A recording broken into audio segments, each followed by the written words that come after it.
અમદાવાદના BRTS track પર ગાય વાછરડા ભરેલી ગાડીનો ગંભીર અકસ્માત, બેફામ સ્પીડે ડિવાઈડર અને પોલ તોડ્યા. અમદાવાદ શહેરના વાસના વિસ્તારમાં આવેલા ચંદ્રનગર બીઆરટીએસ બસ ટ્રેકમાં મોડી રાત્રે ગંભીર અકસ્માત સર્જાયો. ગાય વાછરડા લદીને બેફામ સ્પીડે દોડતી એક કાર બીઆરટીએસ ટ્રેકમાં ઘૂસી જતા અકસ્માત થયો હતો.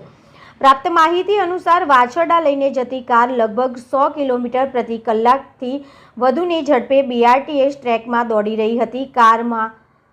કાર ચાલકનો કાબુ છૂટી જતા ગાડી સીધી ચંદ્રનગર બીઆરટીએસ બસ સ્ટેશનના દરવાજાને તોડી લાઇટના થાંભલા સાથે અથડાઈ હતી. અકસ્માત બાદ ગાડી રસ્તા પર જ ઊભી રહી ગઈ હતી અને આસપાસના વિસ્તારમાં અફરાતફરી મચી ગઈ હતી.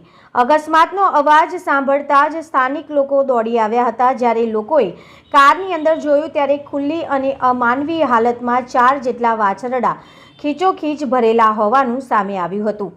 અકસ્માત સર્જાતાની સાથે જ કારમાંથી 3 શખ્સો ફરાર થઈ ગયા હતા, જ્યારે એક વ્યક્તિને સ્થાનિક લોકોએ પકડી પાડ્યો હતો. ત્યારબાદ તરત જ પોલીસને જાણ કરવામાં આવી હતી.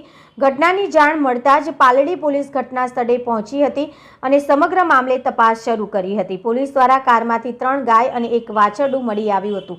પ્રાથમિક તપાસમાં ખુલ્યું છે કે દાણી લીમડાના નાસિર ખ્રિસ્તીએ 12 જાતિ ગાયો મોકલી હતી. ઇમરાન અને એકરાજ નામના 2 યુવકો પણ તેની સાથે કારમાં હતા, જે અકસ્માત બાદ ફરાર થઈ ગયા હતા.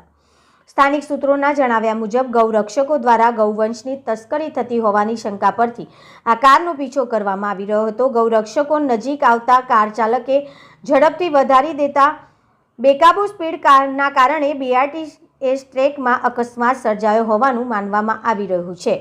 આ મામલે એ ડિવિઝનના એસીપી એસ.એમ. પટેલે જણાવ્યું કે ચંદ્રનગર બીઆરટીએસ બસ કોરિડોરમાં અકસ્માત અંગે પોલીસ કંટ્રોલ રૂમને જાણ થતાં પાલડી પોલીસ તાત્કાલિક ઘટના સ્થળે મોકલવામાં આવી હતી અને કાર ચાલકના કારણે બીઆરટીએસનું કોરિડોર તેમજ સીસીટીવી કેમેરાને નુકસાન થયું છે. હાલ પાલડી પોલીસે એક આરોપીની ધરપકડ કરી ગુનો નોંધ્યો છે અને ફરાર થયેલા અન્ય આરોપીઓની શોધખોળ શરૂ કરી છે.